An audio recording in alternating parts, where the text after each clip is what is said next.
दोस्तों 3 नवंबर को हमारा कक्षा 12वीं का भौतिक शास्त्र फिजिक्स का अर्धवार्षिक परीक्षा का पेपर होने वाला है। इसलिए लगातार दोस्तों मैं आपको तैयारी कराते जा रहा हूं। सबसे पहले मैंने आपको इंपॉर्टेंट क्वेश्चन बता दिए फिजिक्स के 2 अंकी 3 अंकी 4 अंकी वाले।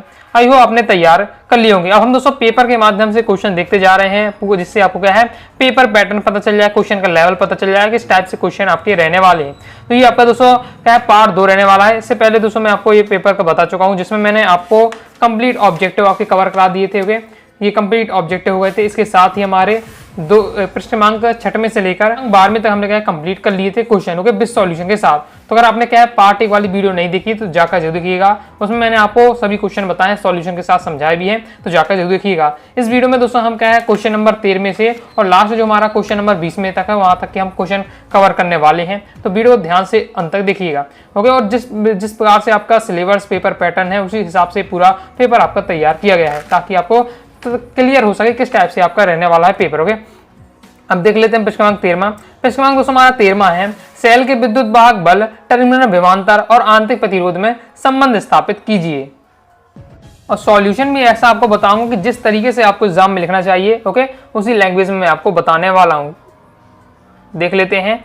तो पहले आपको क्या बताना चाहिए, पहले तो आपका ये डायग्राम रहने वाला है। अगर ये आपका क्वेश्चन आ रहा है, बहुत ज्यादा इंपॉर्टेंट है, बोर्ड एग्जाम में कई बार पूछा भी गया है। ओके, आंतरिक प्रतिरोध के बारे में यहाँ बताया जा रहा है, बाकी इसे लिखना जरूर नहीं है। मैंने तो आपका ये डायग्राम रहेगा, फिर आपको बताना पड़ेगा। लेकिन जब भी कोई हम डायग्राम बताएं तो आपको जरूर बताना है कि इसमें हमने क्या क्या चीज को क्या माना है। तो 2-3 लाइन में आपको बताना है कि माना किसी सेल का विद्युत वाहक बल E है, ओके, तथा आंतरिक प्रतिरोध R है और बाह्य प्रतिरोध आपका कैपिटल R है, के साथ संयोजित किया गया एक परिपथ बनाया गया है। अब हमारा क्या हो जाएगा, विद्युत परिपथ का कुल प्रतिरोध कितना होगा। पहले तो आपका एक बाह्य प्रतिरोध भी जुड़ा हुआ है, इसके साथ एक आंतरिक प्रतिरोध है, यानी दोनों प्रतिरोध, बाह्य प्रतिरोध और आंतरिक प्रतिरोध का योग हो जाएगा आपका कुल प्रतिरोध। ओके, पर ओम के नियम से हम क्या जानते हैं, ओम का नियम क्या है, V बराबर IR होता है। ओके, तो I निकालेंगे तो I बराबर हो जाएगा V/R, I बराबर V/R, यानी विद्युत वाहक बल बटे कुल प्रतिरोध। वही हमने यहाँ रख दिया है। ओके, इससे आप पक्षांतर कर दिया तो इस प्रकार से हमारा हो जाता है। ओके, अब V बराबर हम IR जानते हैं, तो यहाँ IR लिखा हुआ था, यहाँ IR लिखा है, IR के स्थान पर हमने V रख दिया है। और ओके, और फिर से साथ क्या है, 75 कर दिया है IR को इस टाइप। हमारा यह निकल कर आ जाता। तो यही हमारा क्या है, यही हमारा सेल के आंतरिक प्रतिरोध, विद्युत वाहक बल और विभवांतर तथा प्रवाहित धारा के साथ क्या संबंध है। तो ये आपको तैयार करके रखना है। आगे देख लेते हैं। अब मैं आपको देखिए सभी क्वेश्चन कवर कराऊंगा, तो ज्यादा डिटेल से समझा नहीं पाऊंगा, लेकिन अगर आप क्या डिटेल से अभी आगे हर क्वेश्चन को मैं थोड़ा आपको सॉर्ट आउट में थोड़ा समझाने वाला हूं, लेकिन अगर डिटेल से आप समझना चाहते हैं तो आप YouTube से ही समझ सकते हैं। आपको प्लेलिस्ट के सेक्शन पर जाना है, 12th फिजिक्स 2025 के नाम से प्लेलिस्ट होगी। ओके, क्योंकि वो ओल्ड वीडियो है, लेकिन उसमें क्या हर चैप्टर के इंपॉर्टेंट मैंने आपको कवर कराए थे, तो उसमें मैंने डिटेल समझाया है। या फिर अगर आप बेस्ट स्टूडेंट है तो आपका बिल्कुल न्यू प्रॉपर वीडियो दी हुई है, मटेरियल दिया हुआ है, वहां से आप जाकर समझ सकते हैं। इसके बाद 13वें के हमारे अथवा में दिया हुआ है, विद्युत वाहक बल और विभवांतर में अंतर लिखिए। सॉल्यूशन हम देख लेते हैं। विद्युत वाहक बल और आपको विभवांतर में अंतर बताना है, तो ये आपका दिया हुआ है विद्युत वाहक बल और विभवांतर में अंतर। ओके, इंपॉर्टेंट आपका ये रहने वाला, बोर्ड एग्जाम में क्वेश्चन आ चुका है। पहले तो आपको विद्युत वाहक बल को बताया जाए, यहाँ आपको विभवांतर को बताया जा रहा है। किसी सेल का विद्युत वाहक बल एकांक आवेश को पूरे परिपथ में प्रवाहित करने में सेल द्वारा जो कार्य किया जाता है उसी के बराबर होता है विद्युत वाहक बल। और सेल का टर्मिनल विभवांतर, सेल के टर्मिनल विभवांतर एकांक आवेश को केवल बाह्य परिपथ में प्रवाहित करने में सेल द्वारा किए गए कार्य के बराबर होता है। तो ये आपका दिया हुआ है। और जो किसी सेल का विद्युत वाहक बल उसका लाक्षणिक गुण होता है, जबकि विभवांतर क्या होता है, लाक्षणिक गुण नहीं होता है। बाकी इसके आगे भी आपके दिए हुए हैं अंतर, तो इन्हें आपको देख लीजिएगा और तैयार करके रखना है। ये आपका दिया हुआ है। ओके, कंप्लीट हो जाता है। आगे देख लेते हैं। आगे नेक्स्ट दोस्तों आ जाता है पृष्ठमांक 14। पृष्ठमांक 14 है, चालक के प्रतिरोध और विशिष्ट प्रतिरोध में तुलना कीजिए। तुलना कीजिए या अंतर लिखिए। इसका सॉल्यूशन हम देख लेते हैं। चालक के आपको प्रतिरोध और विशिष्ट प्रतिरोध में अंतर बताना है। चालक का प्रतिरोध उसके ताप, पदार्थ के ताप, लंबाई व परिचित क्षेत्रफल पर निर्भर करता है, जबकि चालक का विशिष्ट प्रतिरोध केवल उसके पदार्थ एवं ताप पर निर्भर करता है, उसकी भौतिक अवस्था पर निर्भर नहीं करता है। प्रतिरोध का जो मात्रक होता है ओम, विशिष्ट प्रतिरोध का मात्रक ओम मीटर होता है, और यह एक अभिलाक्षणिक गुण नहीं है प्रतिरोध, जबकि विशिष्ट प्रतिरोध एक अभिलाक्षणिक गुण होता है। तो ये आपका प्रतिरोध और विशिष्ट प्रतिरोध में अंतर दिया हुआ है। ओके, इसके बाद फिर हमारा एक न्यूमेरिकल क्वेश्चन है, थोड़ा सा देख लेते हैं। क्या कहा जा रहा है कि सामर्थ्य 100 वाट एवं 400 वाट के 2 बल्बों के प्रतिरोध की तुलना कीजिए यदि बोल्टता समान है। बोल्टता समान यानी भी हमारे क्या बराबर रहने वाले हैं, और हमें ये दिए हैं दोनों के प्रतिरोध की तुलना करनी है, यानी प्रतिरोध का अनुपात हमें निकालना है, और सामर्थ्य यानी हमें पी की वैल्यू दी हुई है। ओके, चलिए इसे समझ लेते हैं। तो पहले तो आपके फॉर्मूला, कोई भी आपका न्यूमेरिकल होता है फॉर्मूला बेस्ड अगर है तो फॉर्मूला तो मैंने आपको याद होना चाहिए, फिर बाकी तो आपका गणितीय विधि रहती है, तो फिर आप आसानी से आप कर लेंगे। सामर्थ्यता की बात हो रही तो हम जानते हैं कि जो बल्ब की सामर्थ्यता होती है P बराबर, सामर्थ्यता को कहते हैं P बराबर होता है V²/R, ये आपको याद होना चाहिए, मैन आपका ये रहने वाला है। ओके, अब यहाँ मैं क्या है जो बोल्टा है, बोल्टा में क्या है समान दी हुई दोनों को, तो बोल्टा वाले समान है, यानी मान लीजिए 1 है तो दोनों का क्या है एक ही सेम वैल्यू रहने वाली है, तो P बराबर हो जाएगा 1/R, क्योंकि 1 का स्क्वायर करेंगे 1 ही आएगा, तो ये हमारा निकल कर आ रहा है। ओके, अब यहाँ दो बल्ब हैं, दोनों की हम तुलना कर रहे हैं, तो यहाँ पर क्या लिख सकते हैं हम P1/P2 इक्वल टू 1, और यहाँ लिखेंगे अपन R1/R2, इस प्रकार से हो जाता है। अब इसको क्या ऊपर ले जाएंगे हम, P1/P2 ऊपर ले जाएंगे तो हो जाएगा आपका R2/R1, ये हो जाता है। हमें क्या करना है, हमें करना है प्रतिरोधों की तुलना। ओके, प्रतिरोधों की तुलना करनी है तो हमें R1 क्या चाहिए, R1/R2 चाहिए, ये चाहिए हमको, यानी हमको इसको पलटा है, अब इसको पलटा तो उसको भी पलटना पड़ेगा, P2 हो जाएगा P1, बस ये हमारा आ जाता है। बस इसकी वैल्यू रखनी है, P2 रखनी है, यानी दूसरे बल्ब की सामर्थ्यता रखनी है, तो दूसरे बल्ब की सामर्थ्यता क्या दी हुई है 400 दी हुई है, और पहले बल्ब की सामर्थ्यता कितनी दी हुई है 100 दी हुई है, हमें ये R1/R2 लिखना ही है, बस सॉल्व कर देंगे आप तो क्या आ जाएगा R1/R2 का जो रेशियो आ रहा है वो क्या है 4:1 आ रहा है, 4:1। इस प्रकार से आपका ये निकल कर आ जाता है। ओके, तो ये आपका कंप्लीट हो जाता है। आगे देख लेते हैं। आगे नेक्स्ट हमारा 15वां क्वेश्चन दिया हुआ है, व्हीटस्टोन सेतु के सिद्धांत को समझाइए अथवा में किरचॉफ के नियम को लिखिए एवं इसे समझाइए। चलिए इसे देख लेते हैं। तो सबसे पहले दोस्तों हम देख लेते हैं व्हीटस्टोन सेतु का सिद्धांत, बहुत ज्यादा इंपॉर्टेंट रहने वाला है, एकदम प्योर सिलेक्टेड ये आपके क्वेश्चन रहते हैं। ओके, ये आपको अच्छे से तैयार होना चाहिए, मतलब ये सभी ऐसे टॉपिक हैं जो आपसे क्या है ऐसे नहीं हो कि आपसे ना बने। ओके, सब आपसे आप बनने चाहिए। तो देखिए व्हीटस्टोन सेतु का सिद्धांत में तो पहले आपको डायग्राम सीखना है। ओके, अब जो डायग्राम में हमने जो बनाया है, जो चीजें बातें बताई हैं, उसको आपको थ्योरी में आपको लिखना पड़ेगा, क्योंकि थ्योरी में कुछ ज्यादा अलग नहीं रहता, जो हमने यहाँ डायग्राम बनाने में यूज किया वही आपको यहाँ समझाना पड़ता है। तो जैसे हमने यहाँ क्या माना, ये PQRS ये क्या है, 4 हमारे प्रतिरोध है, चतुर्भुज ABCD की चारों भुजाओं की ओर जोड़ा गया है। ओके, और इसमें साथ ही विकर्ण क्या है AC के बीच एक सेल E जोड़ा गया है, तो विकर्ण हमारा क्या हो जाएगा AC। ओके, और यहाँ हमारे क्या सेल जोड़ा गया है, इसका साथ ही दूसरा जो विकर्ण हमारा BD के बीच क्या धारा मापी G को यहाँ जोड़ा जाए, BD जो विकर्ण है इसके बीच क्या जोड़ा गया जा रहा है, धारा मापी जोड़ा जा रहा है। तो वही बातें बताई गई हैं, उस प्रकार से हमारा ये संतुलित किया गया है, और इस प्रकार से संतुलित किया गया कि विक्षेपण ना हो, सेतु को संतुलित कहा जाता है। ओके, ये हमारा हो गया। अगर P इक्वल, बाकी है क्या मेन सिद्धांत, तो P/Q इक्वल टू R/S, यही है आपका व्हीटस्टोन सेतु का सिद्धांत। अब यहाँ से आपको लेकिन स्थापना करके दिखानी है, तो ये आपका तरीका होता है, किस तरीके से रहने वाला है ये आपको देख लेना है, क्योंकि लैंग्वेज जो लिखनी है वही मैं आपको बता रहा हूँ। इसके आगे देख लेते हैं। व्हीटस्टोन सेतु का जो सिद्धांत हमारा निकलता है उसमें हमें क्या है किरचॉफ के नियम का उपयोग करना पड़ता है। किरचॉफ के नियम का उपयोग करके हम व्हीटस्टोन सेतु के सिद्धांत को निकाल सकते हैं। तो यहाँ किरचॉफ के नियम अनुसार बंद जो परिपथ में हुआ है वो लगाया गया है, तो बंद परिपथ का निकाल लिया गया है। पहले बंद परिपथ ABDA का निकाला गया है, फिर बंद परिपथ BCDB का निकाला गया है, फिर 2 समीकरण बन जाते हैं, दोनों की तुलना कर देते हैं, हमारा व्हीटस्टोन सेतु का सिद्धांत आ जाता है। मेन आपका ये रहता है। बाकी हमने थ्योरी लिखी, तो थ्योरी तो आप क्या है समझकर अपनी लैंग्वेज में लिख सकते हैं, जो हमने बातें बनाई है डायग्राम वही बताना पड़ता है। मेन आपका ये रहता है। ओके, तो इसको 1-2 बार आप प्रैक्टिस करिएगा तो आपके लिए सिंपल हो जाएगा। अब हम दोस्तों किरचॉफ के नियम को समझ लेते हैं। किरचॉफ का नियम देख लेते हैं। किरचॉफ के 2 नियम होते हैं, किरचॉफ के क्या होते हैं 2 नियम होते हैं, और किरचॉफ के नियम आपसे पूछे जा रहा तो आपको दोनों नियम को बताना पड़ेगा। ओके, अगर आ जाए कि हाँ किरचॉफ का प्रथम नियम समझाइए तो फिर आप प्रथम नियम समझाइए, द्वितीय नियम का आ जाए द्वितीय नियम समझाइए, लेकिन ऐसा होता नहीं है। आपको सीधा लिख कर आता किरचॉफ के नियम लिखिए तो आपको दोनों नियम बताने पड़ेंगे। तो एक पॉइंट आपको याद रखना है, जो ऑब्जेक्ट में भी आता भी हमें हर साल पूछा जाता है, हमेशा पूछा जाता है आपका, कि किरचॉफ का जो प्रथम नियम होता है वो आवेश संरक्षण के नियम पर आधारित होता है, और किरचॉफ का जो द्वितीय नियम होता है ऊर्जा संरक्षण के सिद्धांत पर आधारित होता है, और किरचॉफ का जो प्रथम नियम संधि का नियम भी कहलाता है। ओके, अब ये नियम आपका ये है, मेन तो नियम ये रहने वाला है आपका। ओके, तो इसे आपको क्या तैयार करना है। किसी विद्युत परिपथ में किसी भी संधि पर मिलने वाली समस्त विद्युत धाराओं का बीजगणितीय योग शून्य होता है। मेन आपका ये रहता है किरचॉफ का नियम। ओके, ये आपका दिया हुआ है, तो इसे आपको क्या तैयार करना, थोड़ा डिटेल से आपका बताया जा रहा है किस प्रकार से। ओके, तैयार कर लीजिएगा। किरचॉफ का प्रथम नियम, आपका किरचॉफ का द्वितीय नियम दिया हुआ है, तो इसे पास या लूप का नियम कहते हैं, ऊर्जा संरक्षण के नियम पर आधारित होता है। फिर आपका ये दिया हुआ है किरचॉफ का द्वितीय नियम, तो इसे आपको तैयार कर लेना है। किसी विद्युत परिपथ के किसी बंद पास या लूप में विद्युत भाग बलों का बीजगणितीय योग उस पास के विभिन्न भागों में बहने वाली धाराओं और संगत प्रतिरोधों के गुणनफल के बीजगणितीय योग के बराबर होता है। अब थोड़ा आपको डिफिकल्ट लगेगा, मैंने आपको क्या है इस टाइप का या फॉर्मूला टाइप का याद रखिएगा। तो फिर आप इसकी सहायता से आप थ्योरी में कन्वर्ट कर सकते हैं और समझ लेते हैं, तो फिर आप क्या है अच्छे से आप क्या है तैयार कर पाएंगे। ये ऐसा टॉपिक है बिना समझे आप नहीं कर पाएंगे। समझना चाहते मैं बता चुका हूँ, अगर समझना चाहते हैं तो आपको क्या करना है, 12th फिजिक्स के नाम से प्लेलिस्ट होगी, क्योंकि चेक करिएगा प्लेलिस्ट में, नीचे थोड़ा आपको जाना पड़ेगा, तो वहां पर दोस्तों ऑल चैप्टर इंपॉर्टेंट बताएं। तो जैसे ये आपका है अध्याय 3 विद्युत भाग, विद्युत धारा वाला आपका जो चैप्टर है उससे लिया गया है। तो बस आप हो गया विद्युत धारा वाले जो अध्याय 3 है उसकी वीडियो देख लीजिएगा, वहाँ आपको मिल जाएगा। बाकी बैच के स्टूडेंट है तो उसमें पूरा मैंने समझाया है, तो वहाँ से आप देख सकते हैं। ओके, तो ये हमारा क्या कंप्लीट हो जाता है। अगर आपका क्या 3 नंबर दोनों पूछ रहा है तो जरूर नहीं आप ये पूरा डिटेल से लिखे, फिर आप ये पॉइंट और उसका डायग्राम बनाकर आप काम कर सकते हैं।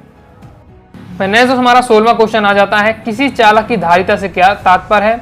चालक की धारिता को प्रभावित करने वाले कारक को लिखिए, अथवा कहा जा रहा संधारित्र किसे कहते हैं? समांतर प्लेट संधारित्र की धारिता का व्यंजक ज्ञात कीजिए। इसका सॉल्यूशन हम देख लेते हैं। पहले तो आपको धारिता से बताना है धारिता क्या कहलाती है। तो किसी चालक के विद्युत धारिता आवेश की उस मात्रा के बराबर होती है जो उस चालक के विभवांतर में एकांक परिवर्तन कर दे। धारिता आपको याद रखना है कि धारिता बराबर होता है Q/V या आवेश बटे विभव, और मात्रक होता है फैराड। पूछा जा रहा है आपको चालक की धारिता के प्रभावित करने वाले कारक भी, तो चालक का आकार प्रभावित कर सकता है, चालक के पास अन्य चालकों की उपस्थिति और चालक के आसपास का माध्यम, ये होते हैं कारक और उनके बारे में दिया हुआ है। तो तैयार कर लीजिएगा चालक की धारिता को प्रभावित करने वाले कारक। इसके बाद हमसे क्या है समांतर प्लेट संधारित्र के बारे में पूछा जा रहा है, बहुत ज्यादा इंपॉर्टेंट क्वेश्चन है आपका। संधारित्र कहते हैं संधारित्र की समांतर प्लेट संधारित्र को आपको व्यंजक व्युत्पन्न करना है। तो पहले संधारित्र को बताया जा रहा है कि संधारित्र एक ऐसी युक्ति है जिसकी सहायता से किसी चालक के आकार या आयतन को बढ़ाए बिना हम क्या है उसकी जो धारिता होती है बढ़ाया जा सकता है। जो चालक है उसके ना ही हम आकार में परिवर्तन करेंगे ना ही आयतन में, फिर भी हम उसकी क्या धारिता बढ़ा सकते हैं। जो ये युक्ति होती है वो हमारी क्या संधारित्र कहलाती है, समांतर प्लेट संधारित्र। तो ये डायग्राम पहले तो आपका ये रहना, 2 प्लेटें दी हुई हैं, एक को पृथ्वीकृत कर दिया, दूसरे से आवेश दिया जा रहा है इस पार्श्व के। जब यहाँ क्या है यहाँ धन आवेश देंगे तो ये धन जब यहाँ आएगा तो दूसरी वाली प्लेट में अपने आप इस साइड इस वाली साइड ऋण आ जाएगा। ओके, उस साइड वाला जो धन आएगा वो क्या पृथ्वीकृत हो जाता है। ओके, बाकी अब देखिए जो डायग्राम बनाए उसी के बारे में हमने बता दिया है कि और ए और बी क्या समांतर प्लेट संधारित्र की 2 प्लेटें हैं, उनके बीच की दूरी डी है, जो हमने लिखा हुआ क्षेत्रफल ए रहने वाला है वो यहाँ बताया जा रहा है। ओके, बाकी इस प्रकार से आपका रहने वाला, जिस तरीके से आपको लिखना चाहिए इस लैंग्वेज में, पूरा इसी बार से मैंने आपका सॉल्यूशन दे रहा हूँ। इसके आगे इसका सॉल्यूशन आपका ये रहने वाला है, तो इसे आपको तैयार कर लीजिएगा। और पूरा समझना चाहते तो मैं बता चुका हूँ कि आप अगर बैच के स्टूडेंट हैं ओके, तो अगर प्रॉपर तैयारी करना चाहते हैं, पीडीएफ मटेरियल प्राप्त करना चाहते हैं, all chapter important question answer, all chapter objective question answer, previous year paper, model paper, सब कुछ आप मटेरियल प्राप्त करना चाहते हैं तो प्ले स्टोर से इनवागा सारी क्लासेस ऐप डाउनलोड कर लीजिएगा। और वहां से दोस्तों आपको क्या है ब्रह्मास्त्र साइंस बैच ज्वाइन कर लीजिएगा। ऑल सब्जेक्ट की तैयारी हो जाएगी, ऑल सब्जेक्ट का आपको मटेरियल मिल जाएगा।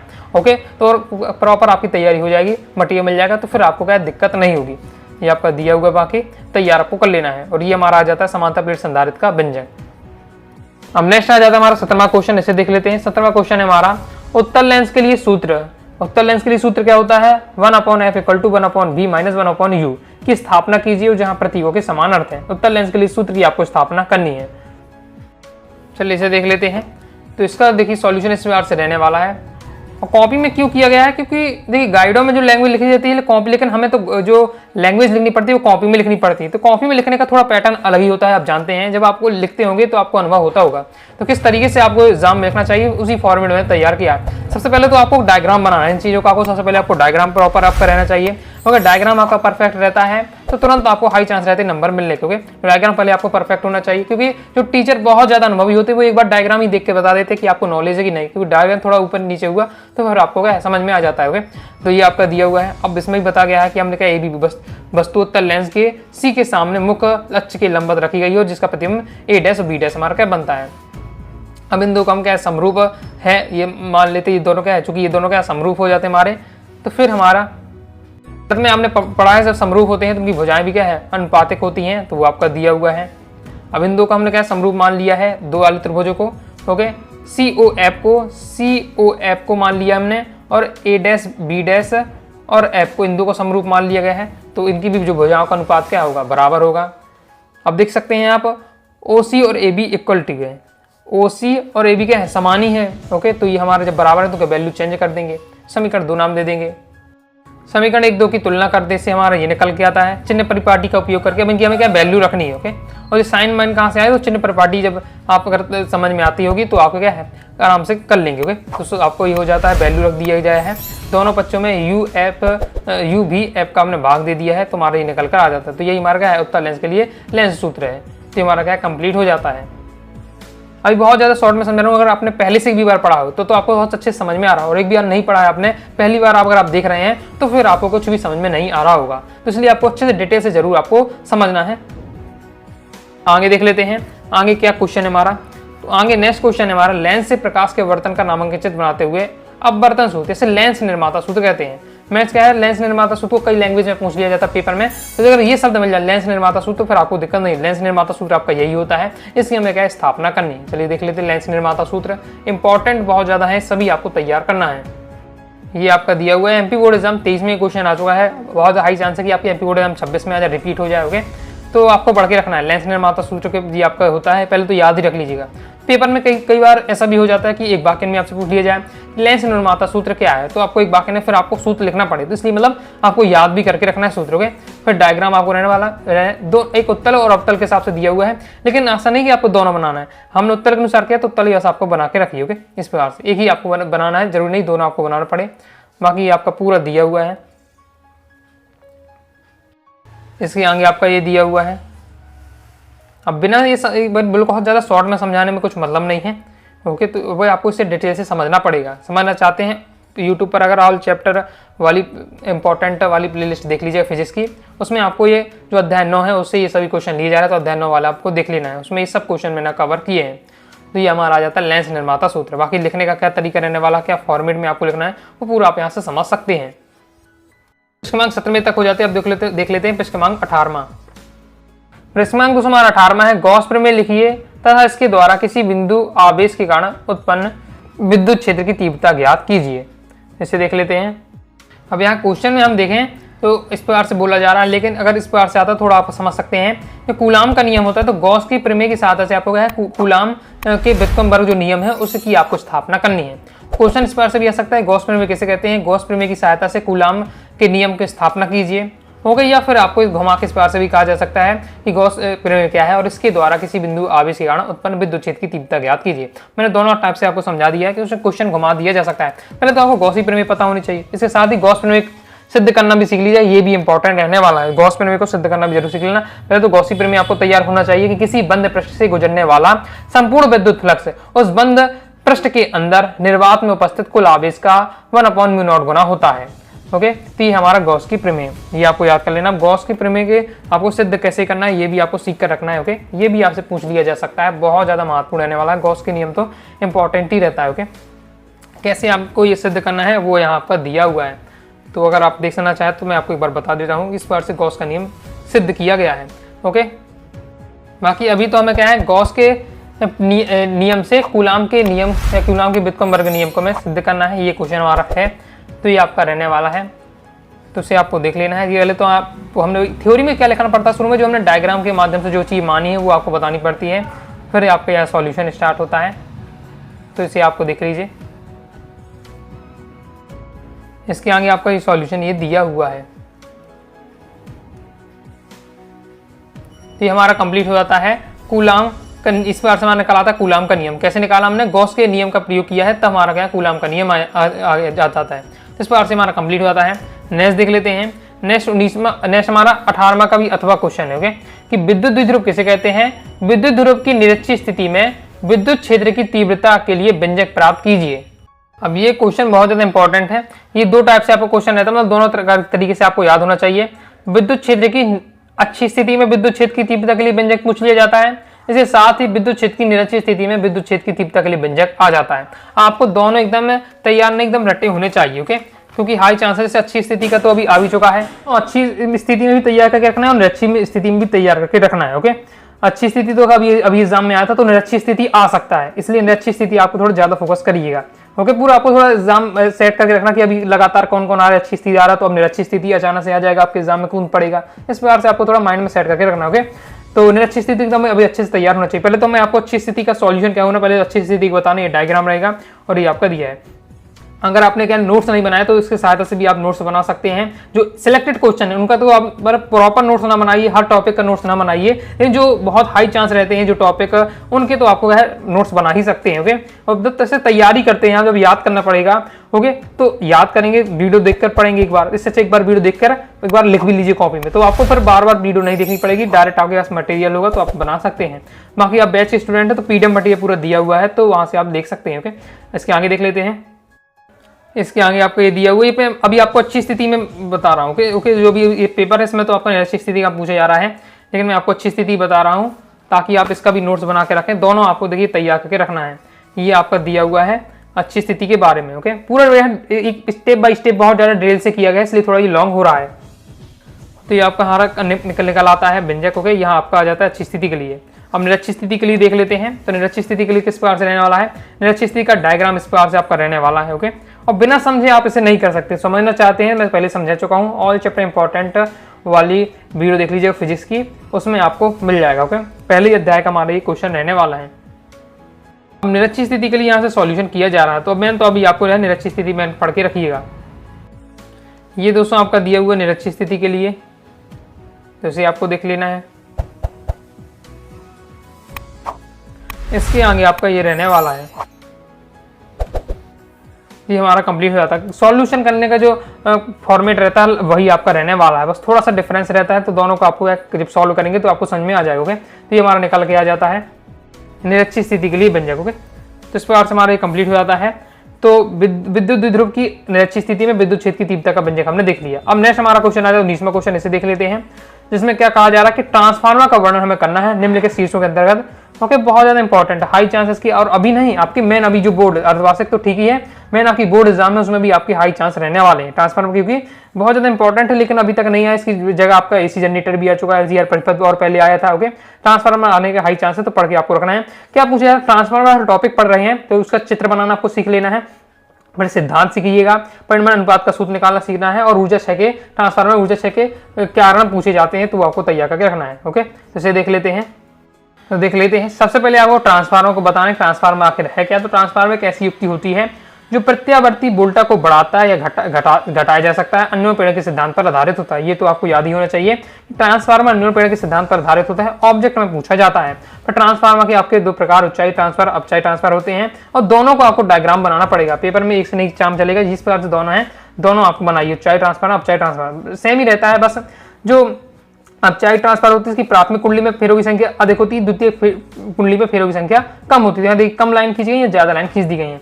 उच्चाई ट्रांसफर देखें तो प्राथमिक कुंडली में फेरों की संख्या कम और द्वितीय कुंडली में फेरों की संख्या ज्यादा होती है। बाकी डायग्राम आप देखिए लगभग सेम ही आपका रहता है, बस फेरों की संख्या बदलने से आपका क्या है उच्चाई और अपचाई ट्रांसफर बन रहा है। तो ये आपको डायग्राम बिल्कुल इस तरीके से आपको तैयार करके रखना है।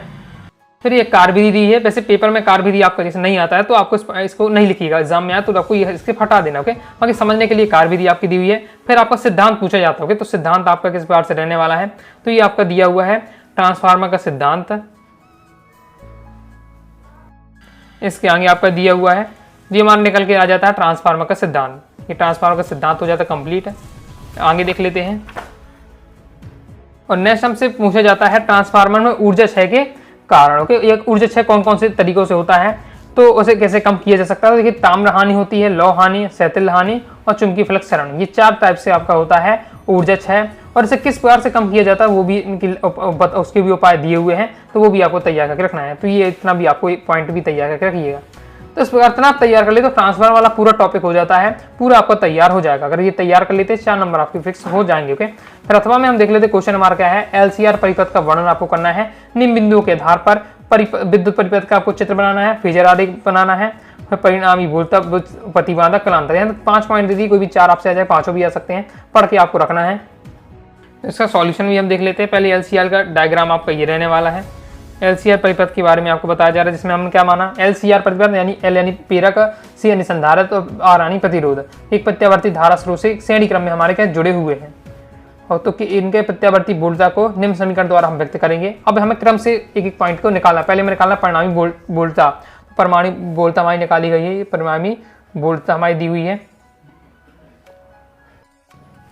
ये आपका परिणामी वोल्टता निकाली जा रही है, और ये हमारे इसका क्या परिणामी वोल्टता निकल आती है। ओके, और जिस प्रकार से जब आपका मेन आपका जो सॉल्यूशन निकाला है उसको आपका है इस प्रकार से बॉक्स में भी हाईलाइट करना है। फिर परिपथ की प्रतिबाधा पूछा जाता है, तो ये आपकी परिपथ की प्रतिबाधा निकल आती है। परिपथ की प्रतिबाधा को यहाँ जेड से प्रदर्शित किया गया है। इसके साथ ही आपको कलांतर निकालना पड़ता है। परिणामी वोल्टेज और धारा के मध्य कलांतर पूछा जाता है, तो कलांतर को फाई से प्रदर्शित करते हैं, और ये आपका दिया हुआ है। तो हमारा क्या है, कलांतर निकल आगे आ जाता है।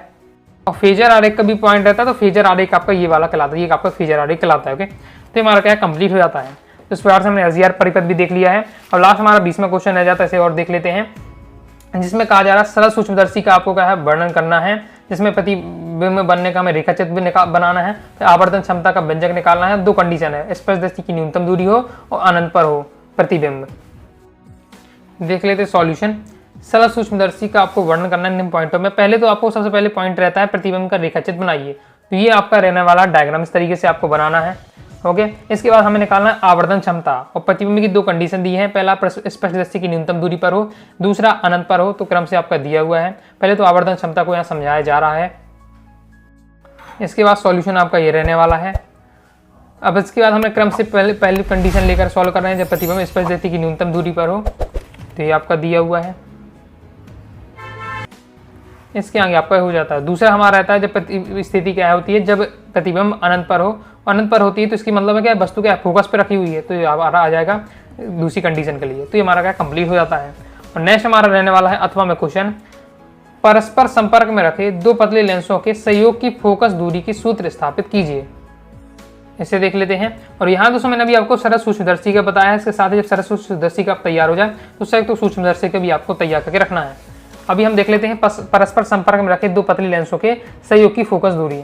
ओके, बहुत ज़्यादा इंपॉर्टेंट, लगातार ये आपका क्या है बोर्ड एग्जाम में क्वेश्चन आ रहा है, तैयार करके रखना। तो आपको ये डायग्राम रहने वाला है, इस तरीके से आपका सॉल्यूशन आपको करना है, वो पूरा मैं आपको बता रहा हूँ।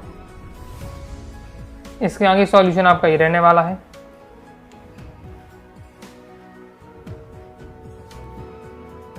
लास्ट में दोस्तों आपका ये कंप्लीट हो जाता है। तो ये आ जाती है आपके परस्पर संपर्क में रखे 2 पतले लेंसों की संयोग की फोकस दूरी के लिए सूत्र। ओके, तो इस प्रकार जो भी मैंने क्वेश्चन थे मैंने आपको यहाँ सब कंप्लीट करा दिए हैं। जितने क्वेश्चन बताए तैयार कर लीजिएगा। और इस मॉडल पेपर में क्या है, संपूर्ण इंपॉर्टेंट क्वेश्चन थे वो पूरे यहाँ कवर किए हैं, तो तैयार कर लीजिएगा। ओके, इससे पहले जो इंपॉर्टेंट क्वेश्चन बताए वो तो आपने तैयार कर लिए, 2 अंकी 3 अंकी 4 अंकी वाले बताए थे। और आगे अगर आप कहेंगे तो मैं आपको टॉप 50 क्वेश्चन आंसर और अलग से प्रैक्टिस करा दूंगा। इस टाइप की टॉप 100 ऑब्जेक्टिव क्वेश्चन आंसर भी मैं आपको कंप्लीट करा दूंगा। हर प्रकार से दोस्तों हम तो तैयार कर लेंगे, तो आप दोस्तों गारंटी के साथ दोस्तों फिजिक्स के पेपर में अच्छा प्रदर्शन करेंगे। तो आइए दोस्तों, आपको वीडियो पसंद है, वीडियो पसंद है लाइक करिए, सब्सक्राइब जरूर कर दीजिएगा। इसके साथ ही दोस्तों टेलीग्राम चैनल और व्हाट्सएप चैनल को ज्वाइन कर लीजिएगा। बाकी प्रॉपर तैयारी करना चाहते हैं, पीडीएफ मटेरियल प्राप्त करना चाहते हैं, प्ले स्टोर से बहुत सारी क्लासेस ऐप डाउनलोड कर लीजिएगा। और वहां से दोस्तों आपका है साइंस ब्रह्मास्त्र बैच को ज्वाइन कर लीजिएगा। और फिजिक्स बस की तैयारी करना चाहते हैं, केमिस्ट्री बस की या बायोलॉजी जिस भी सब्जेक्ट की, तो उसका भी आप क्या है कोर्स ले सकते हैं। इस वीडियो में तब तक के लिए बाय बाय।